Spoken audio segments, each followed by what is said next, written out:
the last thing I have on my list, the February board meeting, just a reminder that it will be at Guthrie High School to better accommodate the anticipated crowd for the Teacher of the Year presentation. We always move this, the February board meeting to the high school because that's also Teacher of the Year prior to starting that board meeting. So that's my report, Mr. President. All right. Thank you, Dr. Simpson. Item 9 is the approval of the consent agenda. Mr. President, I move we approve the consent agenda. Second. There's been a motion and a second to approve the consent agenda. Any further discussion? Roll call vote, please. Davis. Yes. Smedley. Yes. Gerard. Yes. Schroeder. Yes. Pearson. Yes. Celine. Yes. Flagg. Yes. 7 ayes, 0 nays. Motion passes. Item 10 on our business agenda, we're going to start off with item A, which is the presentation of the 2022-2023 audit by S&B CPAs and Associates PLLC. We have Amy here from S&B, and Amy has worked with us with the previous auditing firm as well, so she's familiar with us, but she is now with the new auditing firm, and so glad to have her here with us tonight. And go ahead, Amy. All right, I still went ahead and gave you the sheet that everybody likes that I lay in the front that basically summarizes the whole audit. It's so much easier to read this than the audit itself. Your auditor's opinion, your financial statements are fairly presented with the basis of accounting, which is regulatory basis. There is an adverse opinion with regards to it because of being a regulatory basis audit, but it has qualified in the fact that you don't do fixed assets, sorry. And then it's still pretty much in the same format. It does look a little bit different with this new company. We'll still have your 3 statements up front, followed by the notes with details, everything that we went through. And then the detailed schedules are behind the notes and how we came up with the statements up front. You still have to have the 3 different reports. You have the auditor's report, you have the internal control compliance report, you also have the major federal programs report, and that is again because you spend more than $750,000 in federal dollars. And then you have the summary of findings and budget files, which is part of the major federal programs. When you do look at those fund balances that are on that sheet, just please keep in mind those were as of June 30th, so I know a lot has changed, but just to kind of give you an idea of where you're at the year before. Your general fund did go up $398,000 from the year before. And it looks like basically all your funds did go up except for the insurance fund, which I mean, that's one of those funds you usually get the insurance claims to just stick it down. But your building fund was up $146,000. Child nutrition was up $357,000. Your school age care, that stayed the same as it was the year before. Bond fund, yes, did go up $11,690,000, but again, you sold a bond. So the year you sell the bond, the fund will go way up. So you'll see that one just going down unless you sell more bonds. Your sinking fund did go up a little over $1 million, which that is a good thing. That means you are collecting the necessary taxes that is needed to pay those long-term debt bond issues. So I like to see that going up instead of down. Your gift and endowment was at $18,000, and your activity fund had $79,000. Now, as of June 30th, you did have $19,625,000 in bonds outstanding, and with that is $3,113,150 in interest that you will pay over the life of those bonds. And then in the notes, one of the big things different about the bond, we break out every bond in there. So you'll see how much you owe on each bond and how much is interest on each bond. So that is one of the new things in the notes. So, and then of course your federal financial, you had $160,000 that came in basically in July the year before, and in July of 23 you had $435,000 that came in. That was for expenses that was done in June. Was not collected until July. And then the comments are still basically in the back couple of pages, and you'll see that. So that is the thing. It's a clean audit. Michelle and her crew all does a wonderful job. They're always real brief. And if y'all have any questions about it, I'll take anything you have. If you think of some later, they do have my cell phone, too, so hesitate to call instead of the work line, too. Any questions for me? say Amy and Jay and Michelle and I all sat down and went over this last week and had an opportunity to ask questions and go back and forth too. It was a very good time, and all feel good about where we are with this, and appreciate all. I appreciate that, Will. Absolutely. Thank you. Thank you very much. It's not an action. Item 10B is the recommendation, consideration, and action upon a proposed school calendar for 2024-2025. The calendar that you have in front of you is tweaked just a little bit from what we presented in committee of what was in the board packet. We identified one error that we needed to correct, and what it did was we had too many days in the spring semester and shaved a day off of the end of the year for next year. And John, is there anything else you need to add about that? No, that was all that we changed was, well, I take that back. We changed one,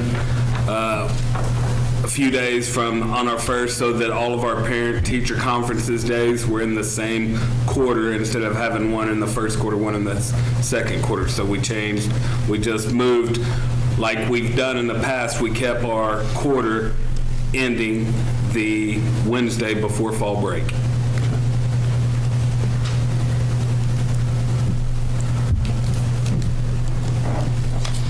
Would recommend approval. So does that vacation day stay on at the end? May 26th. If we're already out? That is for Memorial Day for 12-month employees. Okay, thank you. Okay. Or 10-month employees that are still under contract. That makes sense.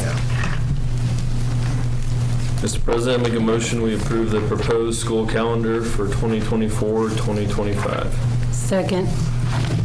There's been a motion and a second to approve the proposed school calendar for 2024-2025. Any further discussion?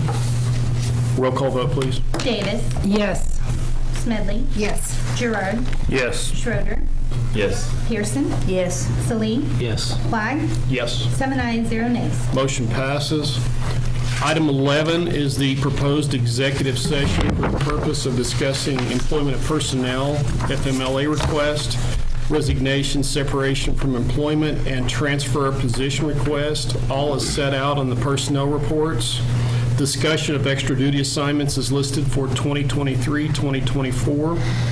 Disclosure of which information would violate the confidentiality requirements of state and federal law, all pursuant to 25 Oklahoma Statute, Section 307B1 and 7. Is there a motion? So moved. Second. There's a motion and a second to move in executive session. Roll call vote, please. Davis. Yes. Smedley. Yes.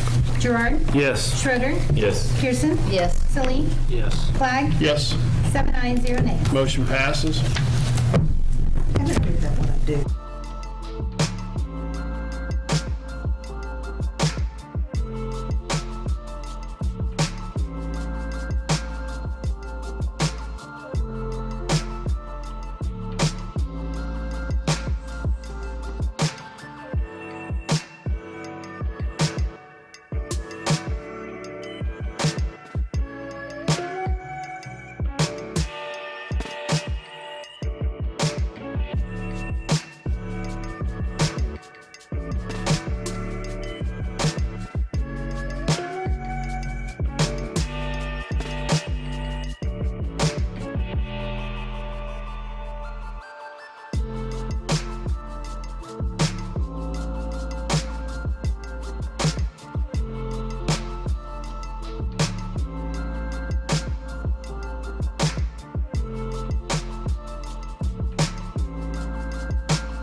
Okay, only items in item agenda number 11 were discussed in executive session and no votes were taken. This shall constitute the executive session minutes.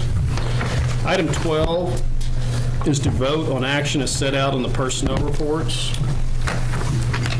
Make a motion to approve the personnel reports. Second.